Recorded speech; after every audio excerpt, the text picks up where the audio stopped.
ಗಜೇಂದ್ರಗಢದಲ್ಲಿ ದಾಸ ಸಂಪ್ರದಾಯದವರು, ದಾಸ ಮಂಡಳಿಯವರು ಸುಮಾರು 100 ವರ್ಷದಿಂದ ಇಲ್ಲಿ ಗಜೇಂದ್ರಗಢದಲ್ಲಿ ಮನೆಯಲ್ಲಿ ಮಂತ್ರಾಲಯ ಗುರು ಸಾರ್ವಭೌಮರಾದಂಥ ಶ್ರೀ ರಾಘವೇಂದ್ರ ಸ್ವಾಮಿಗಳ ಆರಾಧನೆಯನ್ನು ಪ್ರತಿ ವರ್ಷವೂ ಮಾಡ್ಕೊಂಡು ಬಂದಿದ್ದಾರೆ.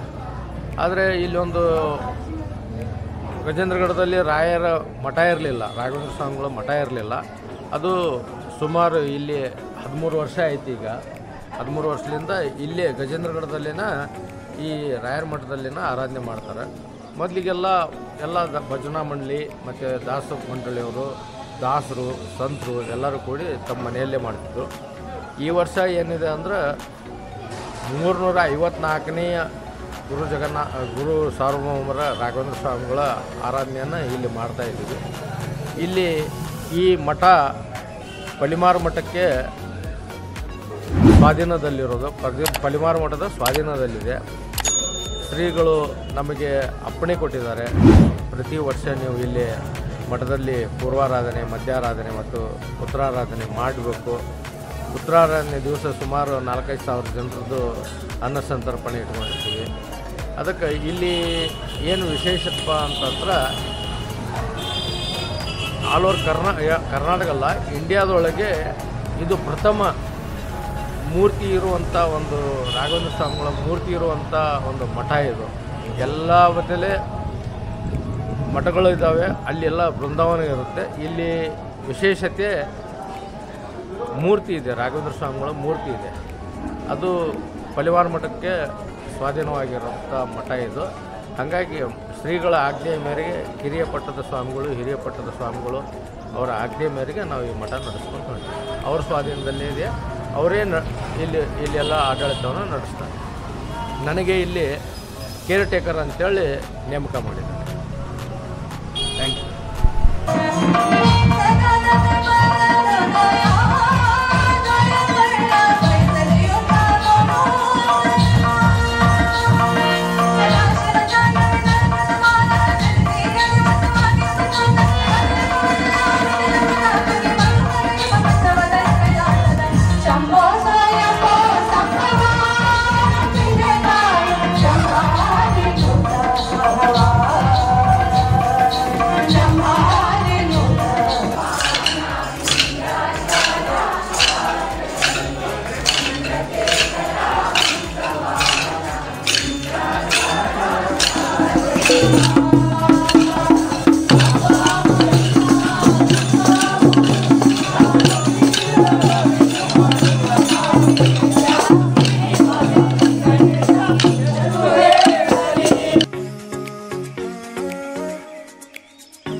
ರಾಜರಾಜಾದಿರುತ್ತೋ ರಾಘವೇಂದ್ರ ತಮಾಶ್ರಯೇ.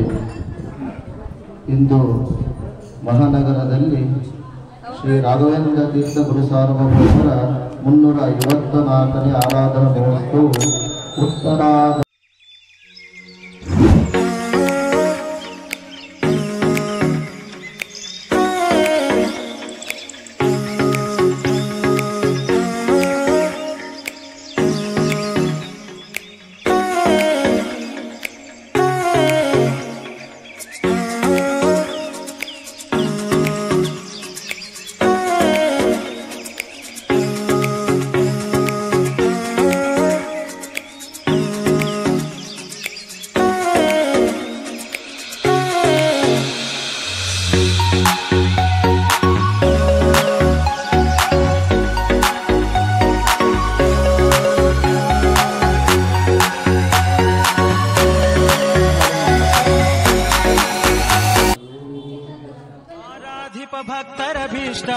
ಆರಾಧಿಪ ಭಕ್ತರಭೀಷ್ಟ ಪೂರೈಸುವ ಪ್ರಭುವೇ ಬಾರೋ ಬಾರೋ ರಾಘವೇಂದ್ರ ಬಾರೋ ಕಾರುಣ್ಯ ವಾರಿಧಿ ಬಾರೋ ಬಾರೋ ರಾಘವೇಂದ್ರ ಬಾರೋ ಕಾರುಣ್ಯ ವಾರಿಧಿ ಬಾರೋ ಆರಾಧಿಪ